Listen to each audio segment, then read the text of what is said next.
දරුවෝ. මේ උඹට එලවන්න වෙන්නේ. ඇත්ත? තාත්තා දැන් මහන්සිනේ. ගොඩක් කියලා එලෙව්වනේ. අර ඉස්සරහට.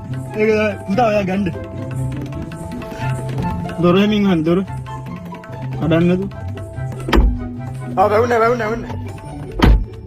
ඉක්මනට යනවා සෙල්ලම් දදා ඉන්න වෙලා නැහැ. ඇයි භාගය ඉතින් එතන ගන්න. ඔය මොනවද කරන්නේ? මම බැලුවේ යතුරු දාන්නේ කොහෙද තියෙන්නේ කියලා. මැටි මොහොල. ඕක පුෂ් ස්ටාර්ට්. ඔතන එහා පැත්තේ බටන් එකක් තියෙනවා ඒක ඔබ. ඔව්නේ. යතුරු ඔබට මේ දාන්න ගන්න. හරි. මොඩේ. දැන් ඔය ස්ටාර්ට් කරන්න හදන්නේ මේ බෙල්ට් එක දාගෙන. උදාගත්තා. නැත්තම් බිලාට කලිසම හැලිලා. යකෝ ඒ කලිසමේ බෙල්ට් එක නෙවෙයි. සීට් බෙල්ට් එක. පොල් බූරෙක් නුන. යමු ටිකක්. මේ පාර මොකද වෙන්නේ? නේ මේ ඔක්කොම හරි. බැලුවේ. එතන මේ බ්‍රේක් එක මොකද්ද කියන්නේ?